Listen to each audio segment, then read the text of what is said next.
Bonjour, c'est Ursule encore. On est le 22 janvier 2025. Alors, je viens sur la trompette aujourd'hui encore. Et je viens proclamer le retour de notre Seigneur Jésus-Christ. Amen et alléluia. Soyons tous bénis. Soyons remplis de la joie de notre Seigneur. Amen. Alléluia. Alors, je suis encore dans les pensées. Amen. Alors, les pensées, ça semble un sujet vraiment minime.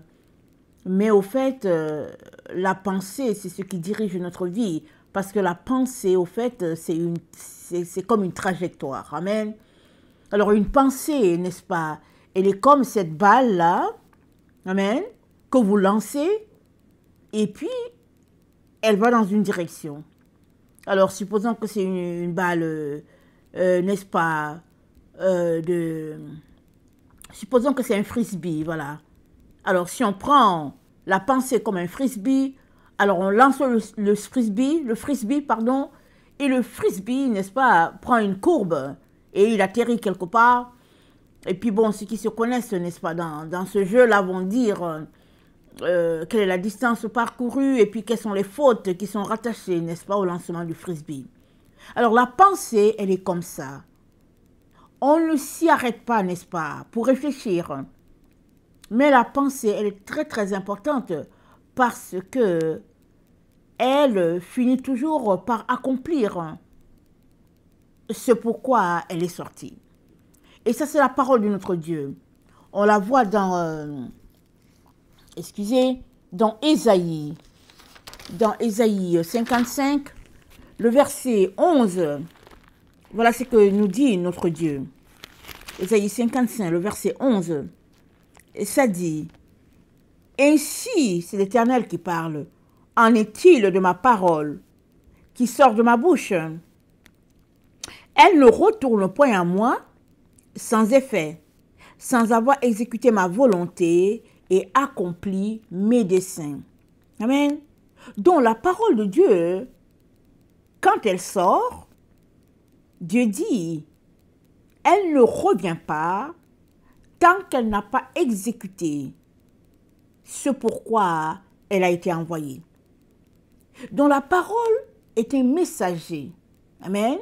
Alors, c'est facile quand on voit l'agent de la poste à la porte, on sait que voilà, il y a un messager qui est là.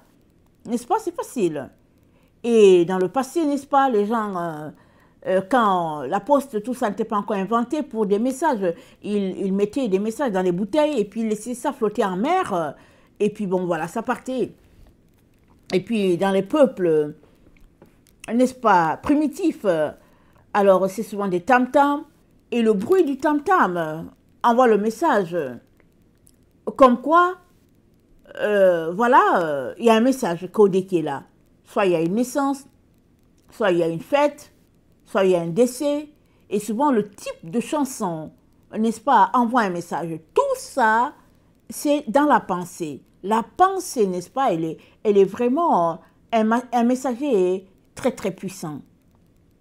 Parce que c'est dit dans la parole de Dieu que ce n'est pas ce qui entre en toi qui te souille. Amen. Ce n'est pas ce que tu mets à l'intérieur de toi qui te souille. Ce qui te souille, c'est ce qui sort de toi. Parce que ce qui sort de toi révèle qui tu es. Révèle ce qui est en dedans. Et comme nous avons été créés à l'image de Dieu, et Dieu nous dit que sa parole à lui, quand elle sort, elle ne revient pas, tant qu'elle n'a pas exécuté. C'est pourquoi elle a été envoyée. Et notre prière devrait être qu'il en soit de même pour nous, puisque nous sommes créés à l'image de Dieu. N'est-ce pas? Alors Dieu est en train de nous dire que quand ça sort, ça va produire. Veut pas, ça va produire. Mais Dieu, quand sa parole sort, ça produit toujours quelque chose de bien. Quand bien même ce serait son jugement, c'est quelque chose de bien. Si on prend l'exemple de Sodome et Gomorrhe, quand la parole de Dieu est sortie, les messagers de Dieu sont arrivés, ils sont arrivés là où il y avait Abraham. Alors, Abraham les a reçus, Père Abraham les a reçus. Et après, ils ont dit, Dieu dit, je suis venu voir ce que j'entends dire à Sodome. Et après que Abraham les a reçus et qu'Abraham a intercédé, n'est-ce pas, pour son neveu Lot, les messagers sont partis, ils sont arrivés jusqu'à Sodome pour voir si ce qu'ils ont entendu, c'est vraiment ça, parce que c'est ça que le Père a demandé. Et effectivement, c'était effectivement ça.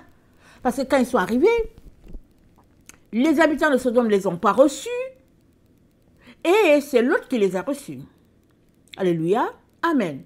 Mais à la fin de la soirée, quand le soleil fut à son déclin, ils sont venus cogner à la porte de Lot pour dire, ouvre-nous, on veut recevoir, donne-nous les étrangers qui sont arrivés ici, là. On veut régler leur cas. Mais Lot a dit, mais non, ne faites pas les choses comme ça, etc. Au fait, le peuple a prouvé, n'est-ce pas, hein? Le peuple a prouvé que Dieu avait raison. Dieu est venu dans la ville pour voir comment il serait reçu et ils ont méprisé Dieu. Ils n'ont pas reçu Dieu. Au contraire, ils ont dit, fais les sorties ici, on va régler leur situation ici, là. Alors, la parole de Dieu est sortie du ciel, les messagers sont partis, amen, ils sont arrivés à Sodome, et le retour de la parole de Dieu, c'était le jugement de Dieu, et Sodome a été brûlé. C'était le jugement de Dieu. Donc, quand le jugement de Dieu tombe, c'est le jugement de Dieu. Dieu, il est maître de sa parole, et tout ce que Dieu fait, tout est bien, tout est selon son plan. Amen, tout est selon son plan. On ne se met pas à juger ce que Dieu fait. Alors, la parole, quand elle sort, elle apporte ce pourquoi elle est sortie. Voilà pourquoi Dieu nous encourage tous les jours à faire très attention à ce qui sort de notre bouche. Si nous nous rappelons, Jésus-Christ a marché avec ses apôtres plus de 3 ans, et quand il a trouvé qu'ils étaient assez matures, il leur a posé la question, qui dites-vous que je suis? Et puis ils ont dit, tu es le Christ, sortant de la bouche de Pierre. Alors Jésus-Christ lui a dit, Pierre, au fait, c'est le Père qui t'a révélé ça. Amen. Ils se sont réjouis du fait qu'ils avaient avec eux le Christ, le Messie tant annoncé. Amen. Celui-là qui délivrerait Israël de ses péchés. Tout de suite après cela, Jésus-Christ a trouvé qu'ils étaient assez matures pour qu'il leur parle de sa mission secrète. Amen. C'était juste secret. C'était dans son cœur, avec son Père. Et puis, bon voilà, peut-être que sa mère aussi savait. Mais là, c'était le moment pour Jésus-Christ de s'ouvrir à ses disciples. Et qu'est-ce que Simon a dit? Simon a dit, à Dieu ne plaise. Parce que Jésus-Christ a dit, ok, maintenant que vous savez que je suis le libérateur qui doit venir, il dit, je dois mourir. Pour que cela soit possible, je dois aller jusqu'à la croix et puis je dois mourir. Simon-Pierre a dit, mais non, ça n'a pas de sens, ça ne va pas se passer. Qu'est-ce que Jésus-Christ a dit? Jésus-Christ a dit, arrière de moi, Satan. Parce que Jésus-Christ ne voulait pas que la pensée sortie de la bouche de Simon-Pierre et venant du diable puisse s'implanter en lui. Parce qu'une fois que la pensée s'implante, elle doit produire à tout prix quelque chose. Amen. Elle doit produire. Toute pensée produit. Amen. Elle produit toujours. Voilà ce qui est dit dans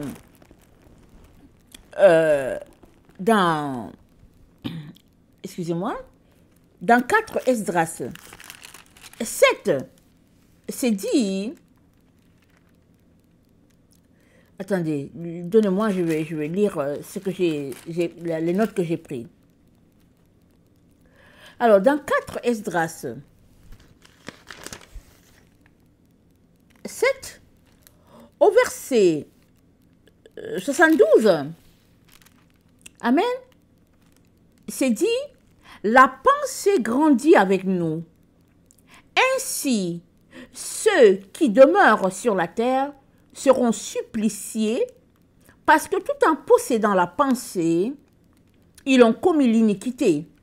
Tout en recevant les commandements, ils ne les ont pas observés. Et que tout en ayant obtenu la loi, ils ont violé cette loi qu'ils avaient reçue. Amen.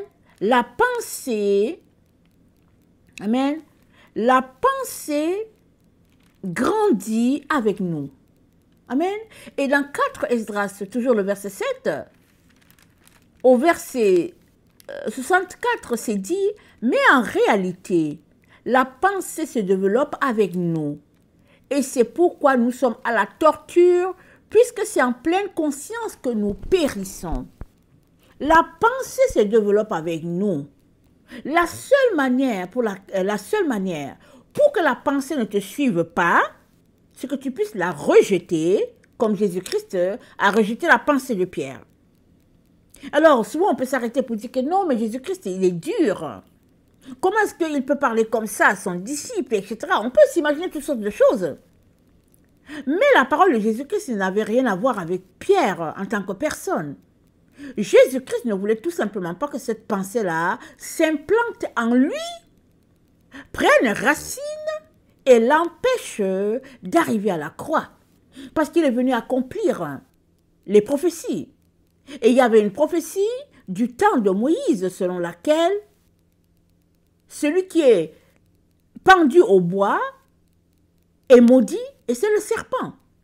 Amen. Le serpent a été maudit. Et puis quand Israël s'est révolté dans le désert, amen, et que Moïse a fait un serpent d'airain, amen, pour sauver le peuple, tous ceux-là qui regardaient au serpent d'airain étaient sauvés. Mais tous ceux-là qui avaient peur et qui regardaient par en bas, parce qu'ils voulaient savoir si les serpents allaient les mordre ou pas, les serpents les mordaient. Mais ceux qui mettaient leur foi sur ce serpent d'airain-là, ce serpent qui n'était pas un vrai serpent, ils étaient délivrés, ils étaient sauvés, ils avaient la vie. Et Jésus-Christ, n'est-ce pas, était la représentation, ou bien est la représentation de ce serpent-là, amen, qui a été érigé dans le désert afin qu'Israël puisse être sauvé. Alors, Jésus-Christ donc est venu pour porter la malédiction sur lui, afin que nous soyons aujourd'hui appelés justice de Dieu. Comment pouvait-il donc ne pas mourir? Mais Simon-Pierre, ne comprenant pas tout ce qui se passait, était tout simplement pris par ses émotions.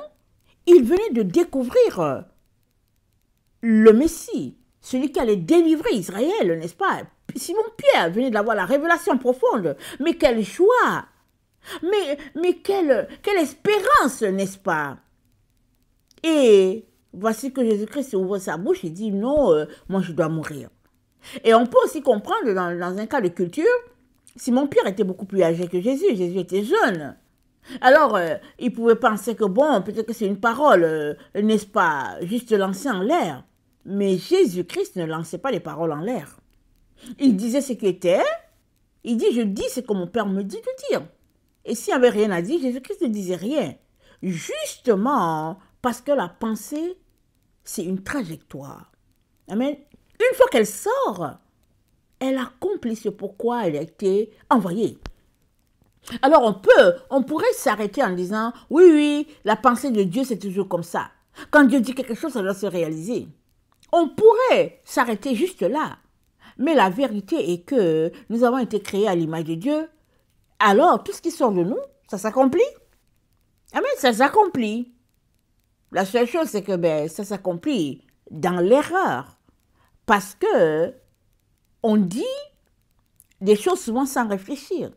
On sort des paroles comme ça. Voilà pourquoi c'est important de faire attention à ce qu'on dit. Et une fois qu'on a dit quelque chose qui est une erreur, c'est bon d'aller la récupérer, comme Jésus-Christ l'a fait, la détruire, pour qu'elle ne puisse pas prendre racine en nous et puis produire quelque chose, n'est-ce pas, de nocif pour nous et puis pour, n'est-ce pas, ceux peut-être pour qui la parole est sortie. Alors, dans 2 Pierre, dans 2 Pierre 2, le verset 19, 2 Pierre 2, le verset 19, voilà ce qui est dit. Bon, je vais commencer au 17. Ces gens-là sont des fontaines sans eau, des nuées que chasse un tourbillon. L'obscurité des ténèbres leur est réservée. Avec des discours enflés de vanité, ils amorcent par les convoitises de la chair, par les dissolutions, ceux qui viennent à peine d'échapper aux hommes qui vivent dans l'égarement. Ils leur promettent la liberté quand ils sont eux-mêmes esclaves de la corruption, car chacun est esclave de ce qui a triomphé de lui. Amen. Chacun est esclave de ce qui a triomphé de lui. Je répète, chacun est esclave de ce qui a triomphé de lui. Et puis, qu'est-ce qui a triomphé de toi? Ça se trouve au niveau de tes pensées. Ce qui a triomphé de toi, c'est là en dedans. Et ça sort, n'est-ce pas, par les jets, les rafales de frustration, de colère. Ça a triomphé de toi. Et si tu ne règles pas cette situation, tu es esclave, n'est-ce pas, de cette situation. Et Dieu ne veut pas cela pour toi. Alors il te dit, règle ce qu'il y a à régler. Fais le ménage. Amen, fais le ménage. Souvent, on aime nos pensées. On dit que non, ce qu'il m'a fait, c'est trop grave. Ce qu'elle m'a fait, non, je ne laisse pas. Et puis, ben voilà. Et puis, on raconte, on est frustré. Et puis, aïe. C'est pas la chose à faire. Parce que tant et aussi longtemps que tu ne lâches pas la personne, que tu ne la laisses pas aller, c'est toi qui te fais du tort. C'est toi qui accumules des choses contre toi-même. Parce que Dieu nous a créés pour, n'est-ce pas, vivre dans une ambiance, une atmosphère de paix. Et Jésus-Christ nous a affranchis pour la liberté. Jésus-Christ est venu, il nous a délivrés, il nous a libérés pour que nous puissions jouir de la vie. Peu importe ce qu'on subit par-ci, par-là, notre joie ne devrait pas dépendre de ce que les autres nous font ou bien ne font pas. Notre joie ne devrait pas dépendre du fait qu'on a l'argent ou pas, du fait que les choses fonctionnent ou pas. Notre joie ne doit pas dépendre de cela. Notre joie doit uniquement dépendre du fait que nous avons été sauvés, rachetés et nous appartenons à Dieu et que la vie de Jésus-Christ coule en nous. Et voilà, nous sommes délivrés, nous avons, n'est-ce pas, l'espérance d'une vie nouvelle. C'est ça notre joie. Amen. Ce n'est pas les circonstances de la vie qui nous donnent d'être joyeux ou pas. Que les circonstances soient favorables ou pas favorables, on devrait vivre de manière à ce que notre être intérieur ne soit pas perturbé par ce qui est n'est-ce pas, tout autour. Parce que notre force vient de la joie du Seigneur. Et la joie du Seigneur, c'est qui? C'est Jésus-Christ lui-même qui habite en nous. Il est suffisant, n'est-ce pas, en toi pour que tu sois heureux, peu importe la situation. Amen. Alors, dans Éphésiens 4, au verset 18, voilà ce qui est dit. Éphésiens 4, le verset 18. C'est dit, ils ont l'intelligence obscurcie, ils sont étrangers à la vie de Dieu à cause de l'ignorance qui est en eux, à cause de l'endurcissement de leur cœur.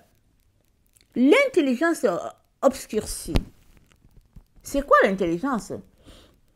N'est-ce pas? L'intelligence fonctionne avec notre pensée. Alors, si tes pensées sont obscurcies, les actions avec. Amen. Si tes pensées ne sont pas des pensées éclairées par la lumière de Dieu, alors les actions que tu vas poser seront aussi ternies et seront des actions remplies de ténèbres. Parce que une pensée, une fois qu'elle est là, elle produit toujours quelque chose. On vient de lire dans Esdras. C'est un ensemencement, n'est-ce pas, une pensée. Donc une pensée, c'est un, comment on appelle ça? Une pensée, c'est une semence, voilà, c'est une semence. Alors, tu la mets sous terre, ou tu ne la mets pas sous terre. Jésus-Christ a décidé de ne pas mettre la pensée de Simon-Pierre sous terre. Il a refusé. Il a dit, Simon, non. Il dit, arrière de moi, Satan. Mais maintenant, que fais-tu des pensées qui te viennent par jet, par rafale? On ne sait pas combien de pensées nous recevons par jour. Moi, je ne sais pas, je ne suis pas allé faire les recherches. Mais, je vous dis, c'est des milliers de pensées que nous recevons, n'est-ce pas, tous les jours, des milliers et des milliers. Quelles sont celles que nous gardons? Quelles sont celles que nous refutons? Parce que, dans... attendez, il faut que je regarde mes passages. Dans Marc 4, voilà ce qui est dit, n'est-ce pas, de la pensée. Marc 4, le verset 26. Jésus-Christ dit encore, « Il en est du royaume de Dieu comme quand un homme jette de la semence en terre. Qu'il dorme ou qu'il veille, nuit et jour, la semence germe et croît sans qu'il sache comment. Qu'il dorme, qu'il veille, la semence croît. Elle germe et puis elle croît. Or, la pensée, c'est une semence. Amen. La pensée est une semence. Et où se trouve la terre? La terre, c'est notre corps, parce que nous sommes faits de terre. Nous sommes faits de terre. Et à chaque jour, nous avons la responsabilité, n'est-ce pas, de sarcler notre terre, de la rendre propice, n'est-ce pas, à la semence. Et nous avons la responsabilité de trier nos semences afin de savoir qu'est-ce que nous plantons, qu'est-ce que nous rejetons. Amen. Alors, dans la vraie vie, quand la semence est mauvaise, alors, si tu la plantes, elle ne produit rien parce qu'elle est déjà gâtée. Mais, en ce qui concerne, n'est-ce pas, la parole, la semence de la parole produit quelque chose. C'est à toi de déclarer que cette semence ici-là, cette parole-ci, là, elle n'est pas bonne pour moi. Je la rejette d'emblée. Elle n'entrera pas dans mon champ. Et le champ, c'est toi. Amen. Le champ, c'est toi. Excusez. Alors, dans Colossiens 2, le verset 6, dans Colossiens 2, Colossiens 2, c'est après, Colossiens c'est après Éphésiens, ok? Dans Colossiens 2, je vais lire dans la version Louis II, mais je vais aussi lire dans la version Taube, parce qu'il y a une parole là que j'aimerais vraiment faire ressortir. Alors, dans la version, excusez-moi, alors nous sommes dans Éphésiens 2, le verset 6 à 8. Voilà ce qui est dit. Ainsi donc, comme vous avez reçu le Seigneur Jésus-Christ, marchez avec lui, étant enraciné et fondé en lui, et affermi par la foi, d'après les instructions qui vous a été données, abondez en actions de grâce. Amen. Il dit, étant enraciné et fondé. On est enraciné, ça dit, on est planté, on est mis sous terre. C'est ça que ça dit. Allons-y dans la version Taube. Dans Taube, n'est-ce pas, dans le verset 6, il dit, poursuivez donc votre route dans Jésus-Christ. Ah, j'aime ça. Poursuivez. Dans Louis II, c'est dit, ainsi donc, comme vous avez reçu le Seigneur Jésus, marchez avec lui. C'est juste dit marcher.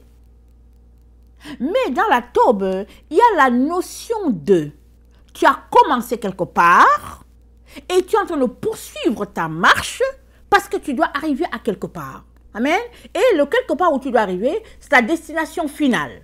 C'est ça que le Seigneur a prévu pour toi. Amen. Mais tu ne peux connaître ta destination finale que si tu poursuis ce que tu as commencé avec le Seigneur Jésus. Mais si tu t'arrêtes en cours de route, ben voilà, tu n'arriveras jamais. Or, le Seigneur aimerait que tu arrives à destination. Alors, il te dit, fais attention à tes pensées. Parce que la marche, au fait, c'est les instructions du Seigneur. Et c'est comment tu les reçois et comment tu les enracines à chaque jour. Et c'est ça, au fait, ta marche. Amen. Ta marche, c'est les instructions que tu reçois du Seigneur. Tu les mets en application et tu les replantes encore. Parce que chaque parole du Seigneur est une semence. Alors, chaque fois que tu la plantes, n'est-ce pas, tu es en train de former ta trajectoire jusqu'à ce que tu te retrouves devant Dieu. Amen. Alors, au verset 7, n'est-ce pas, de Colossiens dans la version Taube, c'est dit, quand je vais lire cela, au verset 7, c'est dit,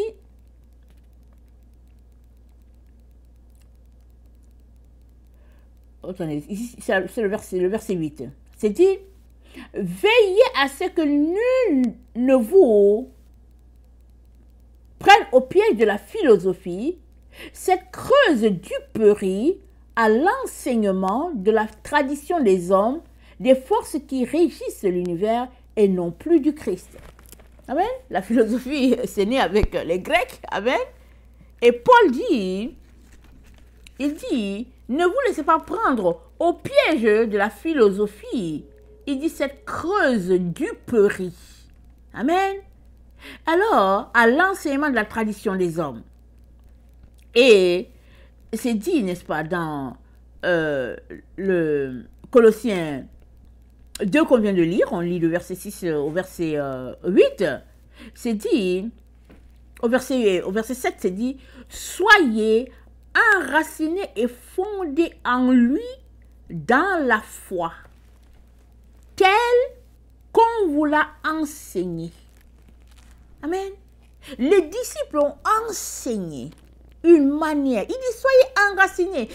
Ça veut dire, allez en profondeur. C'est-à-dire, mettez la semence par terre et laissez-la prendre des racines. D'aller en profondeur. Vous savez que le bambou, quand on le plante, ça peut prendre des années et des années et des années. Je ne sais pas combien.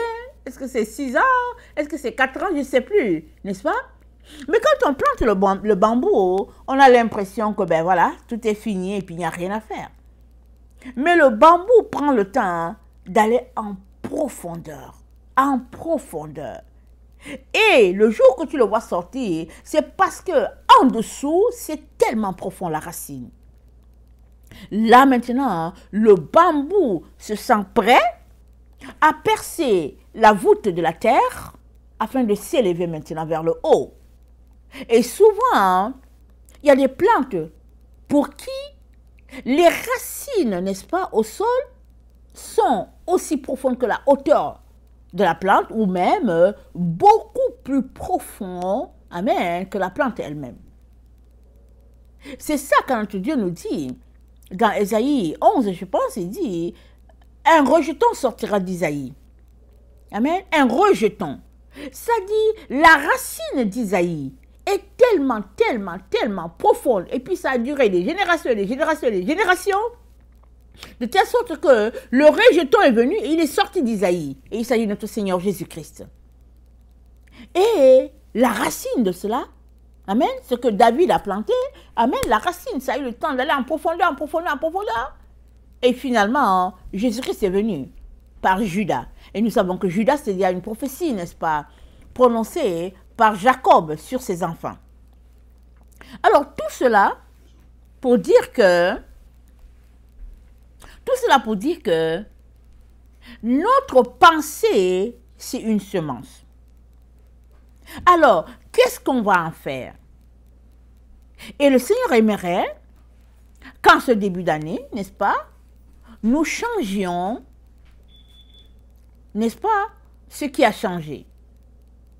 Tant et aussi longtemps que tu gardes la même pensée par rapport à quelque chose, rien ne changera. Amen, rien ne changera. On a pris l'exemple, n'est-ce pas, de l'aveugle né. Les disciples ont demandé à Jésus, Mais au fait, est-ce que c'est parce que c'est lui qui a péché ou bien ce sont ses parents? Jésus-Christ a corrigé les disciples, il a dit que non, ce n'est pas lui ni les parents. Amen. Jésus-Christ a enseigné les disciples, il les a corrigés. Mais quand l'aveugle-né a été guéri et qu'il parlait avec les leaders religieux, qu'est-ce qu'ils ont dit? Ils ont dit, tu es né tout entier dans le péché et tu nous enseignes. Ils ont gardé la pensée que le gars était un pécheur. Si bien que Jésus-Christ a guéri le gars, mais ça n'a rien changé à leur manière de voir la vie. Et pour justifier leur position, ils ont conclu que Jésus-Christ était un faux, Jésus-Christ faisait les choses par Belzébul, et puis Jésus-Christ n'était pas correct, et puis toutes sortes de situations afin de justifier leur position mensongère. Leur pensée n'a pas changé. Et leur attitude envers Jésus non plus. Si on prend l'exemple de Nicodème, sa pensée envers Jésus-Christ a changé parce qu'il est allé à la source, il allait vérifier et ce que Jésus-Christ lui a dit, il a décidé de mettre cela en pratique et Nicodème a décidé de suivre Jésus. La preuve est que c'est lui qui a retiré le corps de Jésus-Christ quand Jésus-Christ a été à la croix. Il allait l'enterrer avec Simon. Amen. Avec Simon de Cyrène. Alors, tout cela pour dire que toi et moi avons besoin de passer en revue nos pensées par rapport à la parole de Dieu. Quelle note leur donnerons-nous? Si tu trouves que ta pensée, ou bien la pensée que tu as par rapport à quelque chose est fausse, il est très important que tu la jettes. Allez, tu la mets à la poubelle, et puis tu pries pour détruire toutes les conséquences qui ont déjà commencé, n'est-ce pas, à se répandre, n'est-ce pas? Et tu viens demander à Dieu quelle est la bonne pensée, et tu prends la bonne pensée, et c'est celle-là que tu dois planter en toi. Parce que tu es le champ du Seigneur. Amen. Tu es son champ. Et un champ, ça produit, n'est-ce pas, de bonnes semences ou bien des fausses. Tout champ produit. Alors, soit tu mets sur ton champ des semences, n'est-ce pas, de bénédiction, soit tu y mets, n'est-ce pas, des semences, au fait, qui répandent des mauvaises plantes. Vous savez, quand on se met au printemps à planter les fleurs et tout, il y a certaines fleurs qui sont tellement belles. On les regarde, elles sont tellement belles, on aimerait les avoir, n'est-ce pas? Et puis les gens vont dire, oh, ne plante pas ça, hein? C'est une mauvaise herbe. Si ça vient, la fleur est belle, mais ça se répand de telle sorte que ça envahit toutes les autres fleurs et ça les détruit parce que ça a en eux-mêmes un poison. Pourtant, la fleur, elle est mignonne, elle est belle. Mais la racine produite par la plante, n'est-ce pas, détruit. Alors la meilleure chose, c'est de se priver, n'est-ce pas, de cette belle fleur, afin que tout le jardin ne soit pas gâté, ne soit pas envahi par de la mauvaise plante, n'est-ce pas, par les mauvaises racines, parce que le travail que ça va demander encore, ce sera laborieux. Il faudra prendre tout le temps pour aller déraciner partout où se trouve cette fleur, et souvent, ce n'est pas évident. Amen. Alors, nous sommes la lumière de Dieu, nous sommes le sel de la terre, amen, Jésus-Christ l'a dit. Alors, il est très important qu'on prenne cela en considération, et puis qu'on décide tout simplement, au fait, de changer ce qui a changé. Alors, dans 4 Esdras 14, 4 Esdras 14, voilà ce qui est dit. 4 Esdras 14, au verset 13. Attendez, je regarde mes références. C'est dit, 4 Esdras 14, le verset 13. Éloigne de toi les pensées mortelles. Rejette loin de toi les fardeaux humains. Dépouille-toi désormais de ta nature infirme. Mets de côté les pensées qui te tourmentent et à toi de quitter ces temps-ci. Amen. quel conseil pour nous, n'est-ce pas? Ça, c'est Esdras dans sa relation avec l'ange qui lui parlait, n'est-ce pas? Ça, c'est, vous pouvez avoir ce texte sur Internet, amen, en tapant 4 Esdras, et puis version PDF, vous pouvez l'avoir et puis le lire. Amen. Alors, moi, je le lis dans la Bible Taube, n'est-ce pas? Alors, c'est dit, éloigne de toi les pensées mortelles. Rejette loin de toi les fardeaux humains. Dépouille-toi désormais de ta nature infirme. Mets de côté les pensées qui te tourmentent et à toi de quitter ces temps-ci. Amen. Comment quittons ces temps? Par les pensées. Amen. Comment quittons? Par les pensées. On quitte ces temps-ci par les pensées. Tu décides tout simplement de quitter les pensées et puis de te connecter aux meilleures pensées. Les pensées de notre Seigneur Jésus-Christ, c'est là que tu te connectes. Amen. Et nous avons donc la pensée que notre Seigneur Jésus nous a donnée par la bouche de l'apôtre Paul. Je vais la lire, c'est dans Philippiens 4, n'est-ce pas, au verset 8, c'est dit, « Au reste, frères, tout ce qu'il y a de vrai, tout ce qui est noble, juste, pur, digne d'être aimé, d'être honoré, ce qui s'appelle vertu, ce qui mérite l'éloge, tout cela, portez-le à votre actif. » Amen. Portez-le à votre actif. Et ce que vous avez entendu, reçu, entendu de moi, observé en moi, il dit tout cela, mettez-le en pratique. Et ça, je vous dis, l'apôtre Paul devait être vraiment un disciple de Jésus et il devait en avoir la confirmation par l'Esprit pour qu'il dise, observe, ce que vous avez observé de moi, ce que vous avez vu, pratiquez-le. C'était un enseignant hors pair. Ça veut dire qu'il faisait la chose, n'est-ce pas, qu'attendait de lui l'Esprit de Dieu. N'oublions pas ce que Jésus-Christ lui a dit. Il a dit, Paul, il te sera difficile de régimber contre les aiguillons. Il te sera difficile si tu continues sur la voie hautière. Tu continues de m'opposer. Il te sera difficile. Excusez-moi.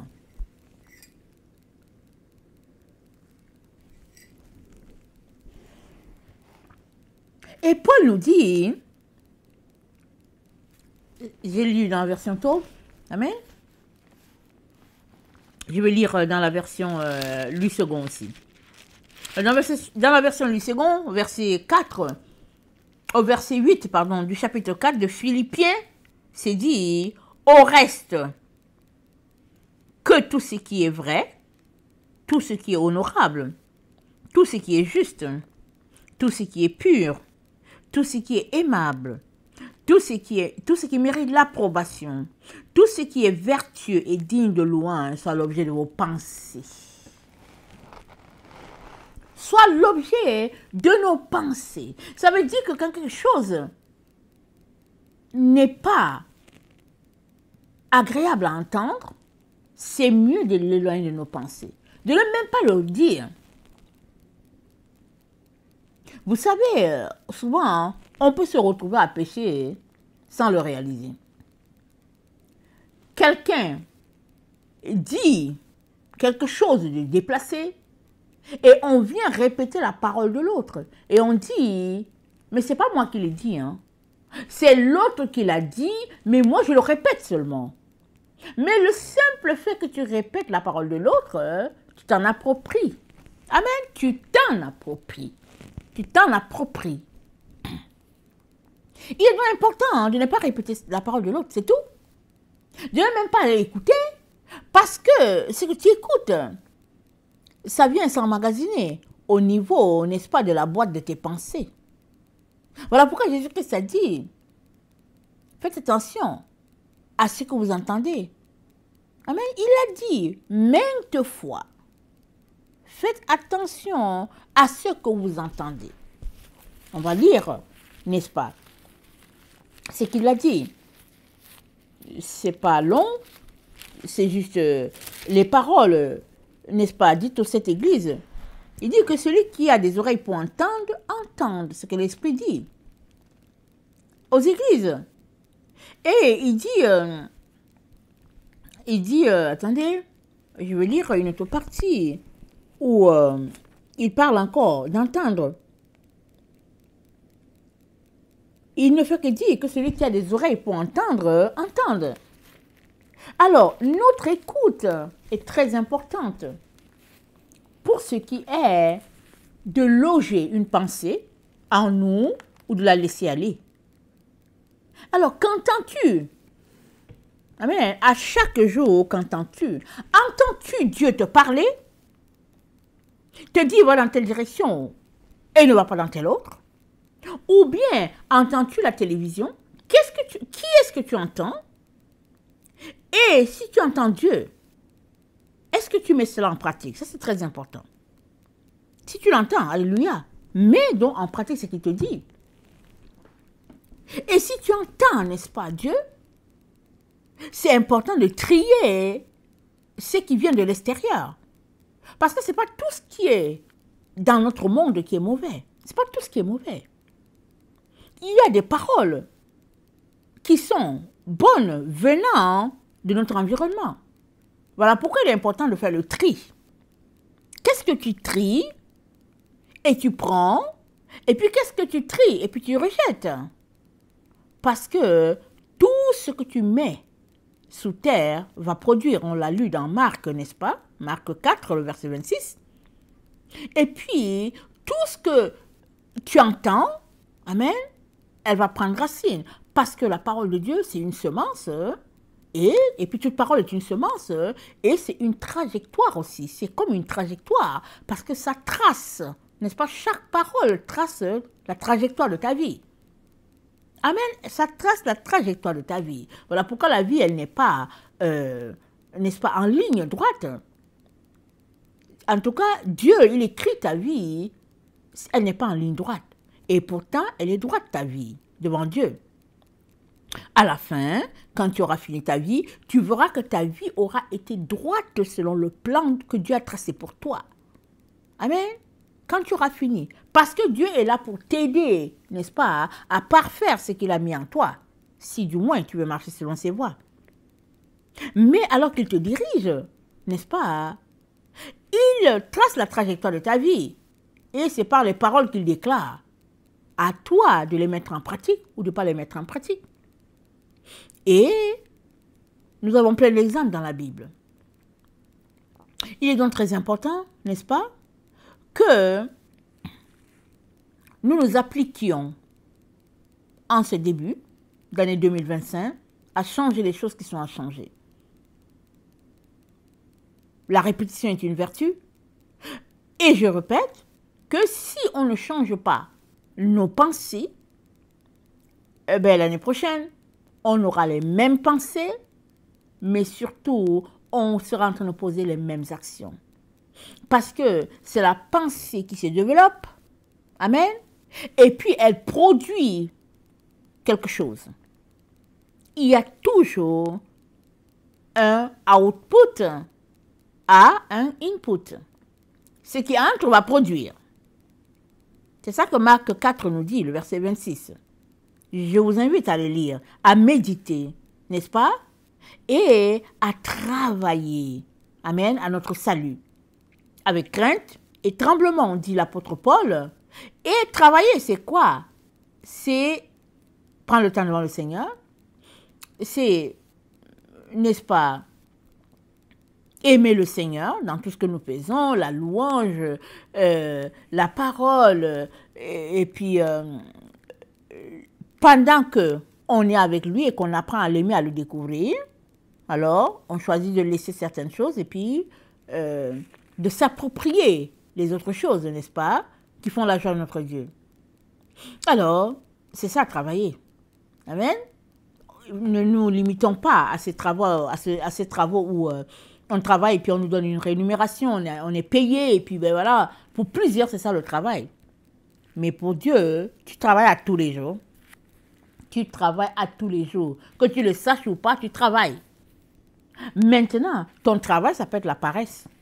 Amen. Ton travail peut être la paresse. Alors, Dieu va noter que, voilà, ton travail était la paresse. Tu ne recevras rien. Mais ton travail, ça peut aussi être toute autre chose que le Seigneur t'aura demandé de faire. Et tu es en train de le faire. Et si tu n'es pas en train de le faire, quand vas-tu te lever pour le faire? Parce que si Dieu t'a dit, exemple, d'aller sur Internet pour mettre en place un document, tu es en train de travailler pour le Seigneur.